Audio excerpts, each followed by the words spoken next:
я вам расскажу и покажу, как делать вот такого новогоднего гномика. Для этого нам понадобится вот такой флис или фетр, как его правильно назвать, не знаю, но он мягкий и не очень толстый. Из этой ткани, из этого флиса нам понадобится вырезать две детали для туловища. Одна и вторая, они будут сшиты у нас по бокам. Основание и колпак. Колпак мы будем вырезать в последнюю очередь после того, как у нас будет сделано лицо, так как лицо может быть разных размеров, а значит и колпак нужно будет или увеличить, или уменьшить. Для тех, кто захочет сделать такого гнома, новогоднего гнома, побольше или поменьше, я в двух словах расскажу, как изменить размеры этой выкройки. Все мы знаем еще из школы, что длина окружности круга, который нам нужен для основания, вычисляется по формуле L равно π на d, где у нас L длина круга, π это постоянное число 3,14 и диаметр круга. Я здесь написала, что это 6 сантиметров, но если быть точнее, это 5,7. Почему? Потому что у нас основание, вот это одна половинка 9 сантиметров, то есть сама окружность получается 18. Если мы берем за основание эту длину окружности, то вычисляем диаметр. Или если мы берем диаметр, то тогда вычисляем длину. И тогда у нас получается, что диаметр круга при длине вот этих двух деталей, это будет окружность, длина окружности 18, она у нас должна быть, диаметр круга равен длине, деленной на число π. От этого 18 разделим на 3,14, получается 5,7 сантиметра. Я выкраиваю из этой ткани, из этого флиса, две детали туловища, окружность, и декорирую туловище вот такой тканью. И можно выбрать любые ткани, вот подходящие под новогоднюю тематику, вот со звездочками, вот такой. Я уже сделала вот этот гном из вот этой тканюшки, теперь я сделаю с этой. Мы это сделаем с вами вместе. Теперь мы сшиваем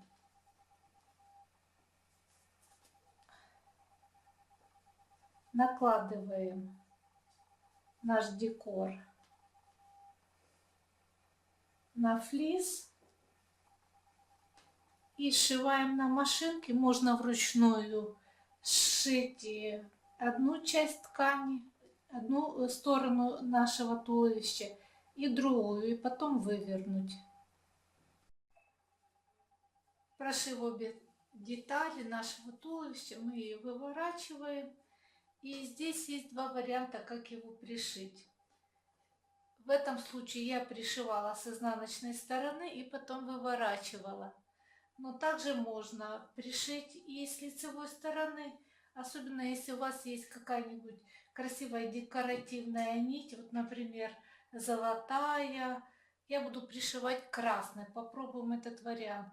Для этого мы делим круг пополам, отмечаем его серединку, и нам нужно, чтобы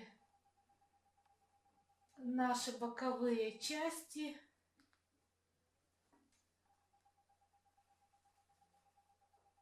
разместились, вошли, именно здесь были пришиты.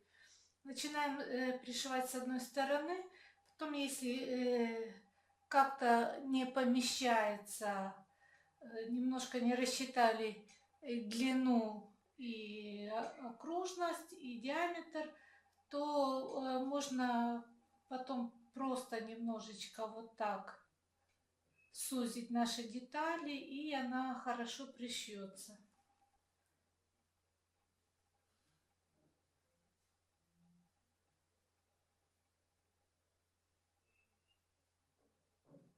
Совмещаю обе детали,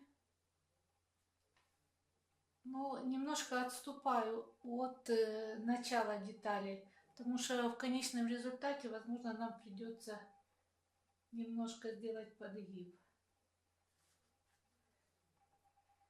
И обычным стежком вперед аккуратно пришиваем основание к туловищу.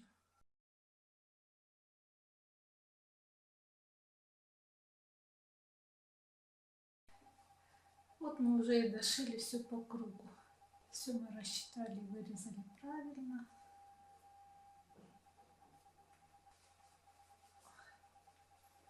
Вот основание у нас готово. Теперь сюда нам нужно для устойчивости поместить немного синтепона.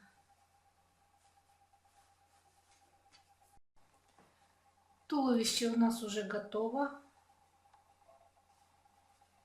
Если нам надо будет, то мы можем его немножко вот так уменьшить, склеив. Теперь на это туловище нам необходимо сделать лицо. Почему мы делаем сначала туловище? Чтобы определиться с размером лица.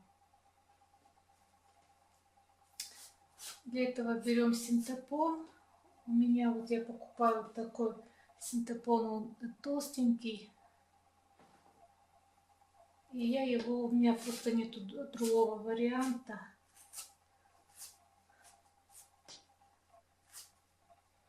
В самый низ я рву мелкие-мелкие кусочки.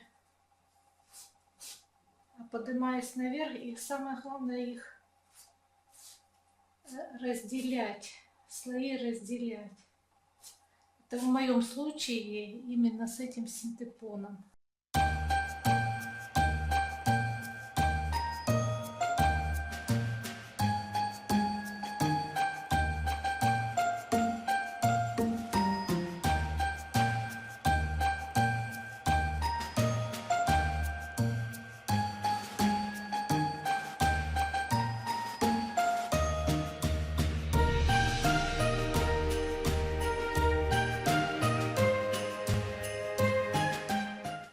У меня будет здесь шапка, то я могу использовать носок самого чулка.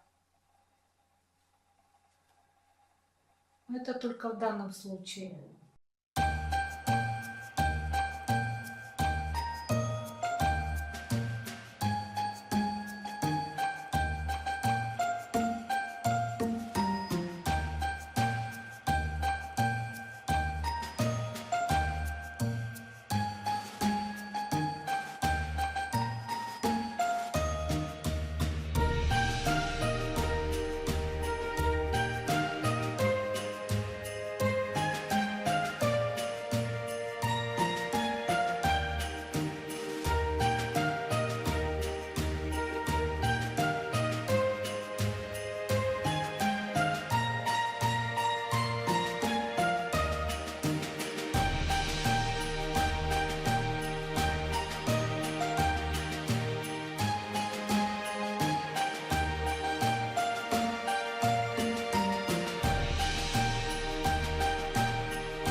нам не хватает для образования губ синтепона, мы его натягиваем с другой стороны. Здесь это допустимо, потому что у нас еще будет здесь внизу борода.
Здесь у нас будут глаза.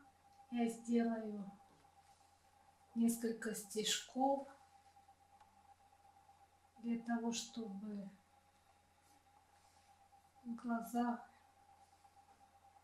лежали удобно.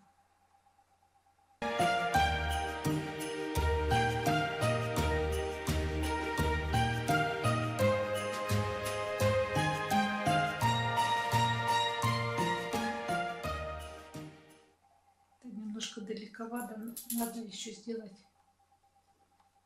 стежок ближе.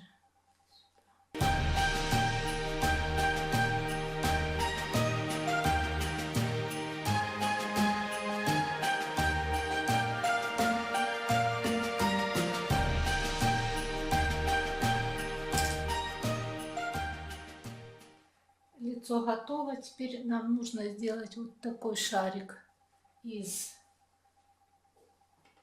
таких колгот, более бордовых или более оранжевых. Вот так как у меня здесь более бордовый цвет, то я возьму все-таки бордо.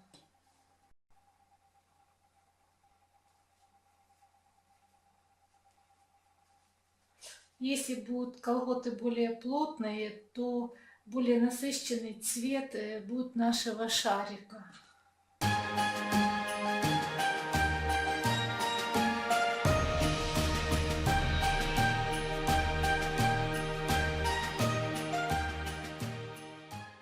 Вот у нас будет этот шарик. Еще нам нужно сделать 2 шарика для рук из этих же колгот, которые у нас были.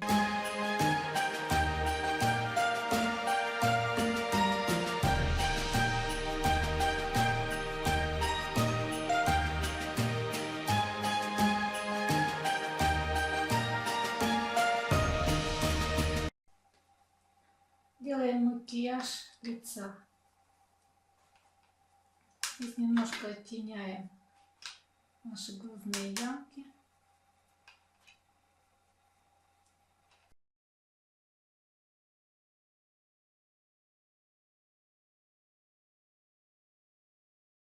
Теперь более темной краской, где у нас ямочка, делаем, а губы красим более красным цветом.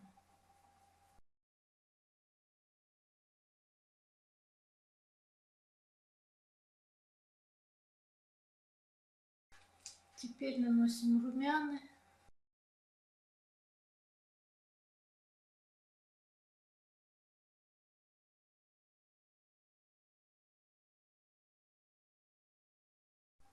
После того, как голова высохла, с помощью клея, я использую вот этот клей, он для тканей очень хороший, потому что если использовать для приклеивания глаз горячий пистолет, то это более грубая работа, и он может выходить за пределы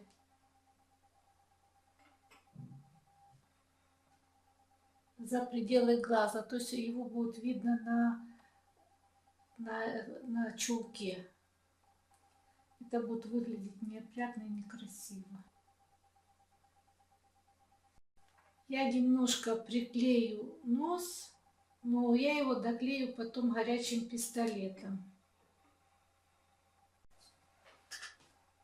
Делаем бороду. Берем кусочек вот такой белого искусственного меха и с помощью лезвия разделяем его, режем его с обратной стороны.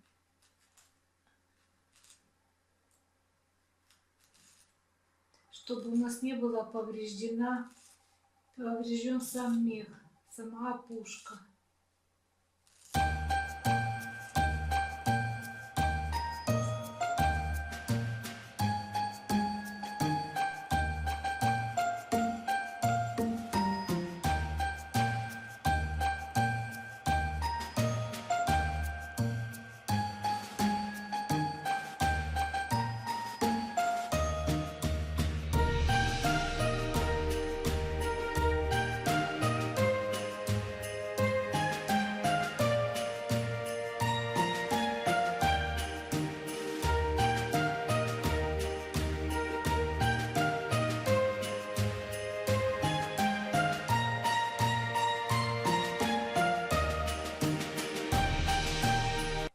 Подклеиваем нос.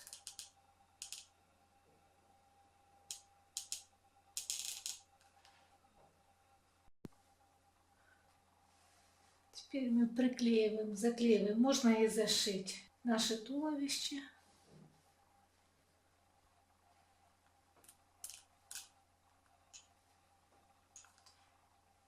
Я его немножечко сужаю.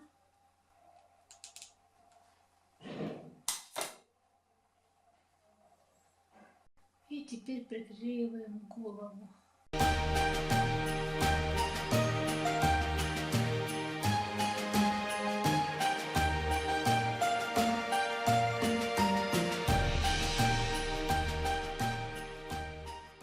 Мы приклеиваем, немножко берем вот какой-нибудь треугольный кусочек, у нас остаток, и приклеиваем к шарику, и потом этот шарик приклеиваем к туловищу. Смотрим также, куда смотрит у нас мех, чтобы закрывала вот так руку.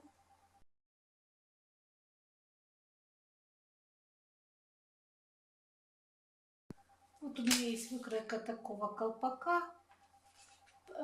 Просто сгибаем и вырезаем в размере 9 сантиметров ткань. Вот я ее примериваю, как этот колпак будет смотреться. Закрывает он заднюю часть, не закрывает. Он даже у нас немножко большеват. Но так как мы его немножко еще сошьем здесь сзади, то он нам подойдет. Так как у нас получается зад выше, зад меньше по размеру, да, чтобы у нас был колпак более стоячим, я здесь добавлю немножко ткани, когда буду выкраивать. Сейчас я вам это покажу. Это наша ткань. Вот я ее прикладываю сюда. И это у нас вперед, который будет находиться сверху лба. Мы приклеим. А эту заднюю часть, она будет у нас сзади на затылке, и нам ее надо немного увеличить.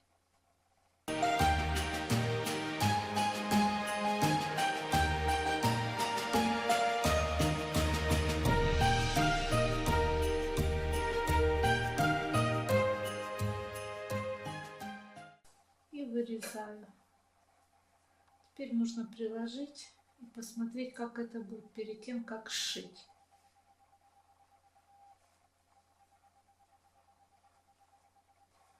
Вот наш сшитый колпак. Мы его выворачиваем.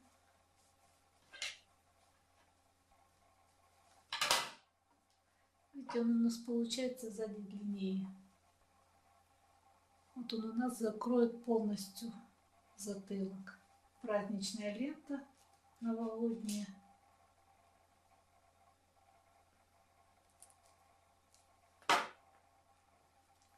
И здесь я приклеила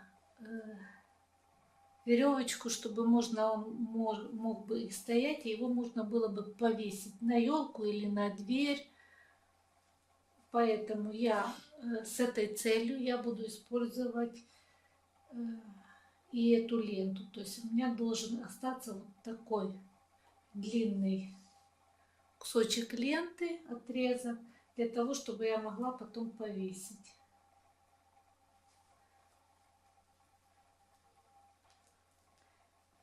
Я использую ленту, иголку специально для лент с широким ушком. Немножко сложновато, потому что ткань, этот фетр же толстенький. Вот мы прошили.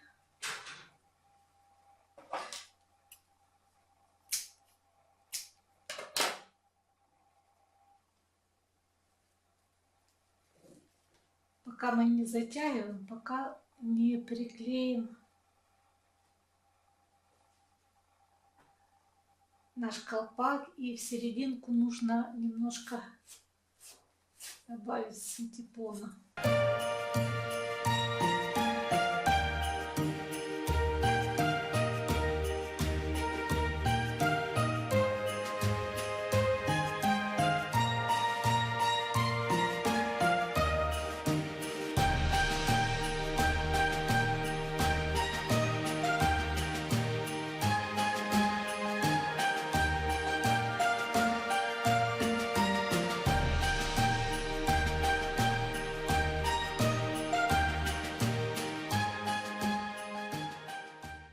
Берем вот такой треугольничек, намазываем клеем и приклеиваем сверху колпака. Теперь колпак сделаем немножко изогнутым.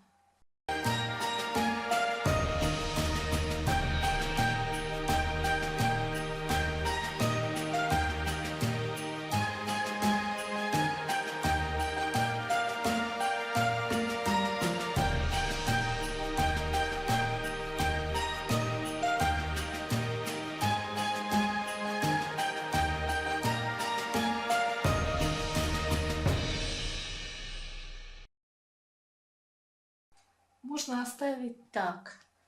Вот у нас уже гном готов.